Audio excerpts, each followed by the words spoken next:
who is our ideal customer? Because you can't identify success unless you know specifically like who that person is, what their problem is, and how we can solve that. A lot of times people will just make products and just hope that people buy it, and they don't really know why, and they don't really know why success happens. Things are growing, people are buying it, we have no clue why. That's a problem.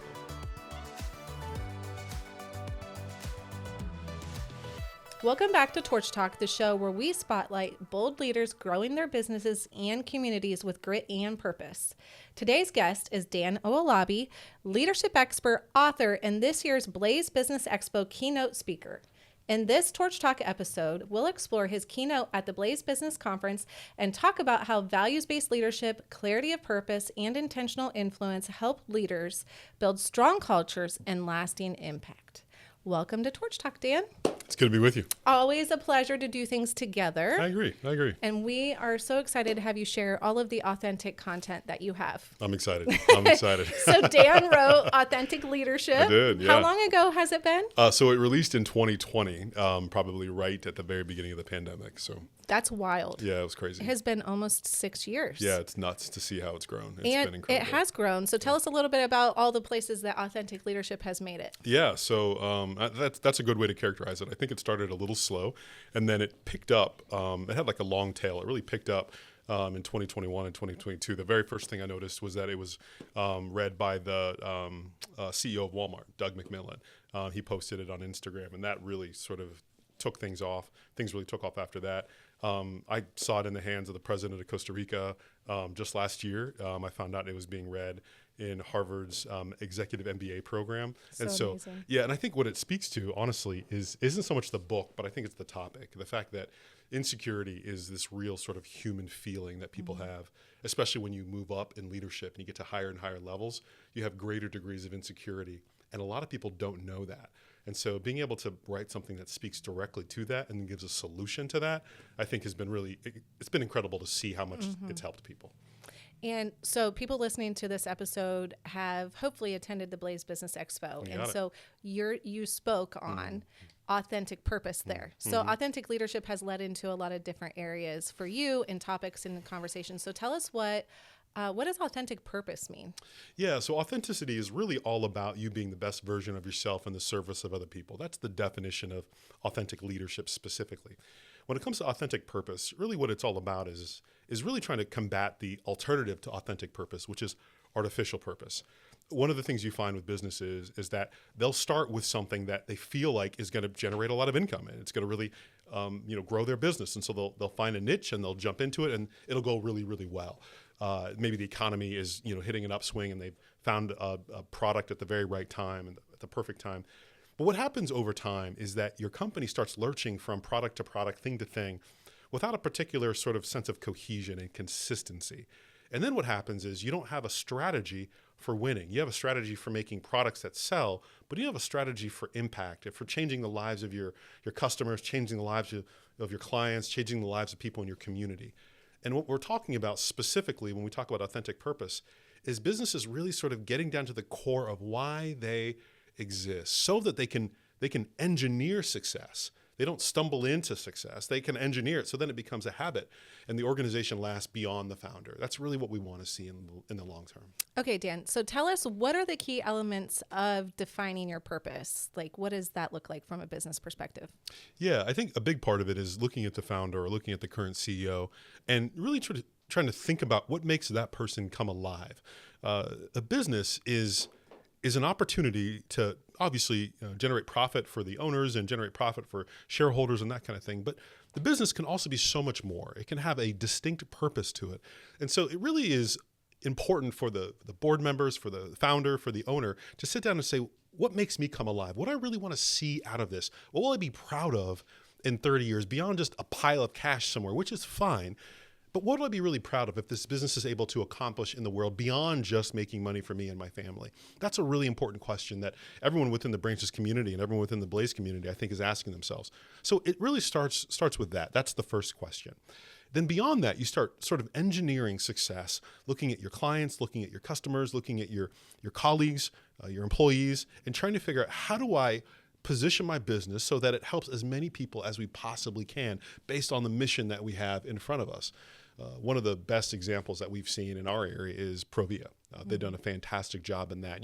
When you talk to the owners, when you talk to Brian, the CEO, what you'll find is that they started with an unbelievably crystal clear purpose. This is what we exist for. And then they started creating priorities. We exist for this as a company, but then this is how we're going to help our employees. This is how we're going to help our customers. This is how we're going to help our community. All that was very, very clear before they started raking in the dough. And it was amazing because after they reached a certain level of success, their purpose was even tighter and clear. So when they brought new people on board, people with higher capacities, with more experience, those people came on board knowing exactly what the company was all about and where they needed to take it next. They did not have any danger of derailment or, kind of losing course there, which is very easy to do.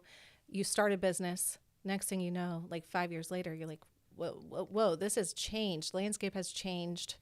So I guess, how do you talk to people at different stages then? So you have a new business owner, you have one who's established for a long time, or maybe taking over a family business. How do you look at that from a different perspective? Yeah. The new business is obviously the easiest one, right? Because when you're getting started, and I think a lot of people have been there, it's just you and, your product, or maybe you've got a couple of staff people. So you get to really sort of decide now, early in the first few months or weeks or years, what this could be in 30 years, right? You start thinking about that from a big perspective. Do you think most people actually do that, though? I don't think so. I was going to say. They are overwhelmed. Sometimes it's really hard because you don't know what you don't know. Right. But what if you did take a step back and say, wait a minute, what if I actually think about this for 30 years? And that does set you up for success. Right. Okay. Right. Yeah. Ultimately, I think what you want to do is you want to have your purpose. And one of the things that we talked about in the talk is having a purpose that's not so tight and constrictive that, at the end of the day, you're limited to what your company can do. It needs to be broad enough. Simon Sinek calls this the infinite game, where, the purpose itself isn't really achievable. It's really sort of the business stays alive to keep the purpose going. We want to make sure that we're blessing our community as much as we possibly can. We're helping our employees as much as we possibly can. And so the purpose just keeps on going. You don't want to be so constrictive that you limit what the business can do. So anyway, for small business owners, people who are just starting their business, it's really important for them to take the time to think about it, because now is the time. They have the opportunity. For people who are, stepping into a family business that's been around for maybe multiple generations, that is harder. Because what you got to do is you got to sort of take the pulse of all the major stakeholders in the organization. It could be longtime employees. It could be, people who are the current owners. It could be family members, and really figure out, what did you want this to be years ago? Why did you start this? Why did you get on board with this? What was about this place that made it worth staying or worth growing? And you start to hear questions, and you start to hear sort of statements from people that go beyond just, I thought I could make a lot of money and had good health insurance. And you start to figure out what that sort of core purpose is. Then once you find that, you can really set the company on a really clear path going forward. I have a couple of clients and friends who are in those situations now. And it is very challenging, because you want to respect what has always been there. You want to capture that, but kind of the handing over the reins can be really hard. Always hard. Succession is notoriously difficult, and usually it comes with a lot of sort of, pride and hey, what are you doing? And lack of clarity on what the business is. Yeah, so you're right. So let's talk real life. I'll get transparent here with you. Okay, so Fierce's purpose statement came about probably 2 to 3 years into, we actually changed it. We have evolved through the 5 years. So our purpose statement has been marketing focused on relationships and results. It's been that for about 2 years. It's really short, easy. It's true, but it's easy for our team to memorize, and it really does guide what we do. So relationships, externally and internally, results for our clients, results for our team, places to grow, opportunity. One of the things that we are wrestling with, so we're always looking at client retention. We're looking at how do we optimize. We're looking at revenue and planning. And one of the glaring things looking at me right now is we do best when we work with service-based businesses. We do best when we do lead generation. So do we need to clarify that inside our purpose statement so that it's, if your purpose statement is supposed to guide where you're going and how you're acting and those types of things. I'm getting a little bit of pushback from some of my leadership team because it feels scary. It feels scary to say yes or no to those types of things. So what I am suggesting, or what we have kind of wrestled with a little bit, is marketing focused on relationships and results for service-based businesses. Okay. Yep. To add just a simple statement to the end, Yep. still easy, still rolls off the tongue, but gives a little bit more clarity. What do you say to the person who's saying, okay, this you expect to evolve? How do you know when you're supposed to do that, when you're not supposed to do that? Maybe is that just an external thing, part of my message? Yeah, that's a great question. So there's three parts to that. The first one is you got to figure out how eternal you want that purpose to be. So do you want that purpose to be the purpose in 50 years, in 30 years? Because then you have to figure out, if Fierce is an international company, are you only going to be servicing service-based businesses, right? So if you want it to be something that you edit like you're doing it right now every 4 or 5 years, hey, that's fine, right? You can keep evolving as long as you have some sort of true north. This is what it is, and it'll be this way for 10 years, then you're totally fine. Mm-hmm. If you want this to be a stake in the ground and you want this to be like, no, this is who we are, this is who we've always been, and everything revolves around that, then it's got to be a little bit more ambiguous. There's got to be some give and take there. But you can say, look, in the next 10 years, here's how we are going to accomplish this eternal vision, this clear vision. We are going to focus on service-based businesses for the next 5 years, 10 years. And you can make that clarity real to the team without having to, say, well, we're going to edit our purpose statement every time something comes up. Yes, because we don't want to be, What's the point of having a purpose statement if you change it every 2 minutes, right? Well, we don't want to do that. We want to make sure that we're not closing doors, like you said, to the future growth and what other opportunities, what happens if we decide we want to do e-commerce really well. We have the ability. Yep, right. So it can guide us for the next 5 years, the 5-year plan, and then maybe we want to change and adapt from there. Okay. Yep. Eliminating as many decisions as possible is super helpful too as a business owner. 100%. We have too many things riding, too many possibilities. Yeah. Yep. A clear path forward, no distractions. That's what we're looking for. Exactly. So people can make good decisions when you're not in the room because they know exactly where you're headed and they're like, well, this is what we're about. Yeah, this fits. Yeah. Okay. Other tools, what other assessments are business owners, if they're looking at, okay, how do I make sure that I'm not missing something here in my authentic purpose? Is there anything internally you're assessing or? Yeah. So in the talk, one of the things we talked about was the different levels that you can sort of gauge that your authentic purpose is actually making a difference and it's actually sort of being lived out in the different spheres of your business or where your influence goes. One of the things that we've seen is people really sort of keying in on their one of the things that we've really seen people do is key in on their employees and really try to figure out what it takes to make sure that their employees are having an amazing experience at the business, in the company, so that their sort of enjoyment of the company and their enjoyment of their experience there bleeds over to their work with their customers, right? So they prioritize their employees first. That's a common thing that people do, but oftentimes people will stumble into that. They don't do it intentionally, they do it on purpose, and they don't do it consistently. And so once you've identified your authentic purpose, the way you measure it in a lot of ways is, obviously through employee engagement surveys, things like that. But one secret way that we've seen is that you ask your employees how willing they are to recommend their friend coming to work for the company. If people are willing to tell their friends, this is a great place to work, and yes, you would love it here. If they're willing to say that, then man, that's another level. If they're not willing to say that, if they don't make recommendations, if you're always looking for new employees outside sort of your employees' sphere of influence in your employees' network, that's a tough place to be, right? Because that means they can't get their family, their friends, anyone to come work because it's just that bad. So you want to make sure that you have some metrics. Employee engagement surveys are great, but one sort of clear way is to say how many new employees do you have that come from the current networks of your current employees. Okay. Great assessment there. Something to consider. What other areas are we missing? I'm also just thinking about like that authentic purpose. How much does a business owner's internal alignment need to match that business alignment? And is that the place that you start, or is, where does that fit into the picture? It is really important. Yeah. So one of the things we talk about in the talk is the temperament of the founder. There's a lot of different kinds of people out there, obviously, but there's some people who are just inherently entrepreneurial. They want to grow, they want to move, they want to expand. And the way that they get better is through making mistakes repeatedly. So we're going to go out and take new territory, and we assume that we're going to lose some money and we're going to make some mistakes, but it's the goal of us to get better as we grow. That's really important. So we'll do that first as we get better. We continue to grow. We'll continue to get better as we grow. So that's one thing. That's one personality type. Another personality type is to say, look, we're just going to get better. And as we get better, then our customers are going to demand that we get bigger. And so it's about excellence first before growth. right? So we're not going to use growth as a mechanism to get better. We are going to first get better and then we'll get bigger. Those are two very different personalities. Which one are you? Well, I think everyone who knows me kind of knows who I am. I mean, my personality is I learn as I go, and I assume that, I'm going to go out and run a marathon and I'm going to make a ton of mistakes, but I'm going to learn a bunch.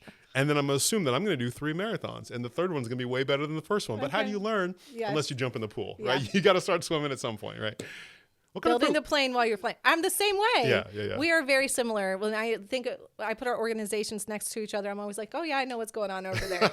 Right. I feel that. I understand. Yeah. And I used to say building the plane in the air, and then I'd see people like give me scared looks on their face. Yeah, they'd so be like, now ooh, that sounds so scary. Somebody's going to die now. I'm right? like, yeah, let's do it. That's exactly right. That's what I'm here for. I actually started switching and saying, no, we are going to be riding the bike while it's on the ground, right? It's a learning process. You might fall and skin your knee, but you cannot learn unless you get on the bike and you start to try to bounce. There's no other way. Mm-hmm. So regardless, though, there's different kinds of people. And there's different stories of success. Chick-fil-A is hey, look, we will get better before we get bigger. And they have unbelievable success. Nike is the exact opposite. We are going to go places that we've never been. We're going to learn as we go, and we're going to iterate very quickly. SpaceX, Elon Musk is all about iteration. We're going to learn fast. So is Google. So we will be bad first before we're good, and that's part of who we are. The point I'm making is that you've got to figure out who the founder is, because sometimes what happens is that somebody who is a build the plane in the air kind of person, or they're a ride the bike kind of person, let's learn as we go. They get they put a team around them that is a get better before we get bigger kind of team. And there's just unbelievable friction, not because the product is bad, not because the mission is bad. The pace is off. It doesn't match. Yeah. And it's not about the character of the people. Sometimes in Christian circles, this area is a lot of Christians. In Christian circles, sometimes people think that the reason why there's disagreements is because somebody must have sinned. Somebody must have made a mistake. No, legitimately, there's just two different personalities, and those two personalities aren't compatible. Mm-hmm. The fortunate thing is that there's an easy way to make that decision. It really comes down to who the founder is. That is at the core. Who's driving? Who's at the helm? Right. They're going to dictate how this goes. That's how it has to be. Those are not everybody is a good fit for those types of situations. When we interview people, we say, hey, fierce is fast. Fierce time is a real thing. 1 year feels like 7. Fierce time.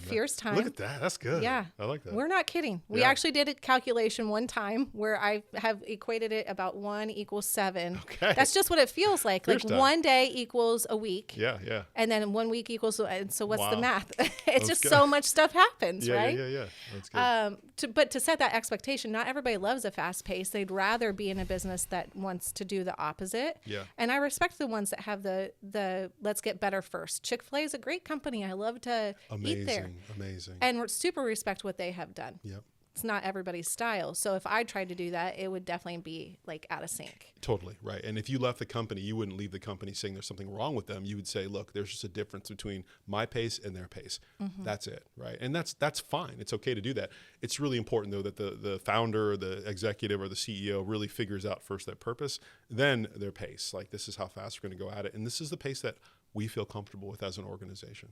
Okay, so you said first purpose, then pace. Mm-hmm. What's next? Well, I already talked about people, right? That's a really important element too. But again, talking about your employees, that's really key. That's an important element. Looking at your customers, that's one thing that a lot of established companies have figured out. But it's one thing that a lot of new companies have not figured out. And it sounds like you guys are going through something very specific right now. Who is our ideal customer? Because you can't identify success unless you know specifically like who that person is, what their problem is, and how we can solve that. A lot of times people will just make products and just hope that people buy it, and they don't really know why, and they don't really know why success happens. Things are growing. People are buying it. We have no clue why. That's a problem, right? Mm-hmm. You've got to really understand your customer, both what they're going through, what makes sense to them, why this product is better than other products, why they're picking you versus somebody else. Those are all important metrics to hit on so you can double down on the wins.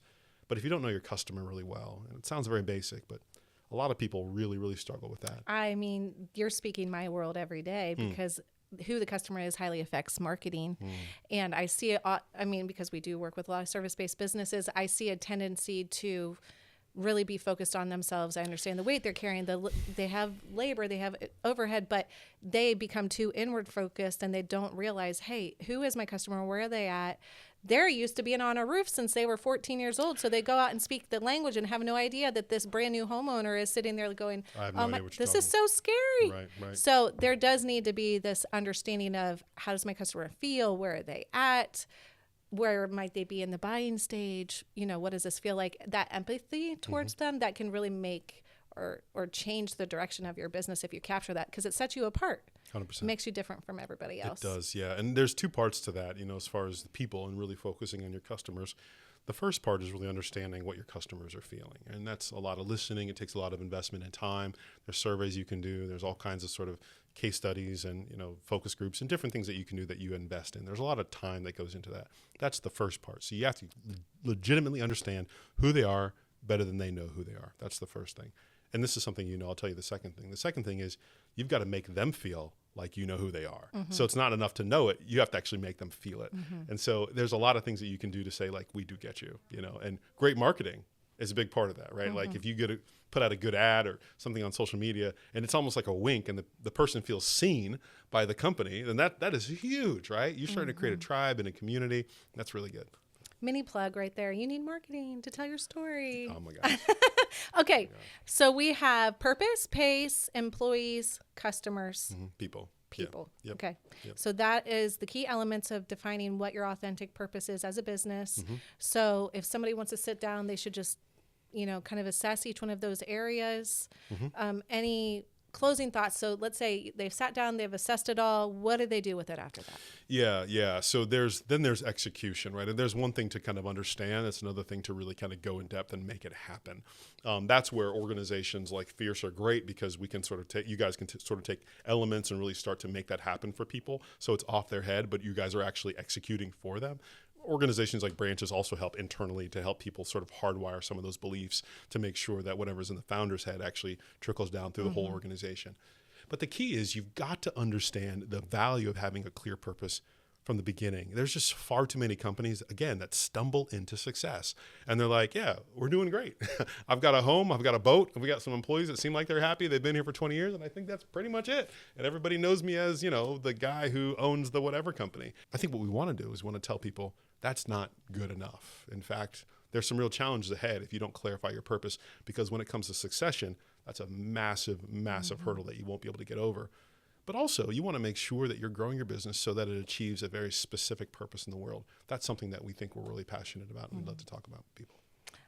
Well, I was going to give you a plug in that situation, because I'm like, of course, Fierce can help with that situation, but Branches Consulting is our business coach, and that is super helpful too. So if you're a business owner and you're listening to this and you need help processing, then I definitely recommend heading that way. Yeah, I've got one more thought for you that I think has been really helpful for Branches as an organization. When we work with someone, and I know you guys are the same way, when we work with an organization and with a company, one of the things we really try to assess is how they look at their business. Again, going back to purpose. But there's two phrases that we use, I think, that have really clarified the kind of businesses that we love working with that make a difference in the world. And the two words are beef and baby. Have you heard this before? I haven't. Oh my gosh, you'll love this. Beef and baby. So there's two different ways to look at a business. It's either beef or baby. And if you look at it, you think about a person who gets a cow, right? The purpose of a cow is to, you feed it, you take care of it. But man, you're going to get some milk out of that thing, right? And then if it doesn't give you milk, at some point, it's going to be beef, right? Yeah. I mean, that's what the cow is for. It's like, great, it's Bessie, that's fine, but this is going to be beef at some point. So you make an investment to get beef or to get milk. But a baby, you make an investment there, not to sort of see it give you anything in return, but to see what it can become, to see the impact it can have in the world. And so when you feed it, when you take care of it, you're not thinking, gosh, I hope this pays me back one day. You're thinking like, I will do whatever it takes to make this thing all that it can be. And I think we work well with people who are willing to do that. Obviously, you're wise about your investments, but you know that this is a long-term thing. I'm in it for the long haul. I'm not getting any beef out of this baby. I'm really here to see this grow into an adult. That's why I'm here. So ultimately, there's different ways that people operate businesses. Some, build them just to, get as much out of it as they possibly can, and then they're on to the next one. That's not who we tend to work with, right? Because we want businesses that make an impact in their community.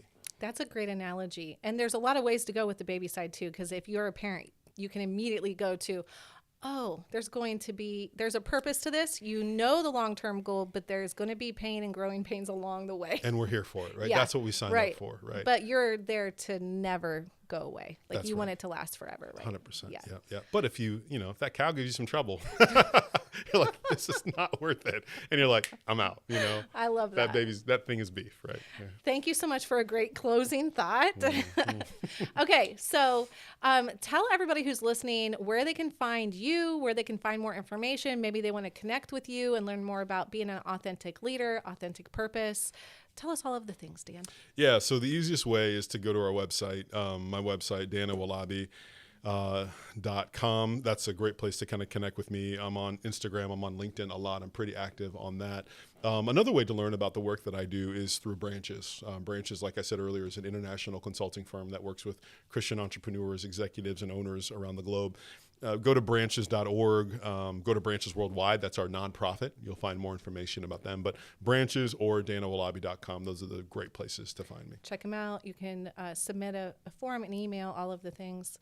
Definitely recommend following them on social media, though. Dan puts out great content. You got it. Thank you so much for being a part of this today. This is fun. Yeah, thanks for the time. Thank you so much for tuning in to today's Torch Talk. If today's show inspired something in you, please share it with a colleague, future change maker, or local business owner. Until next time, stay inspired, stay intentional, and keep your fire burning.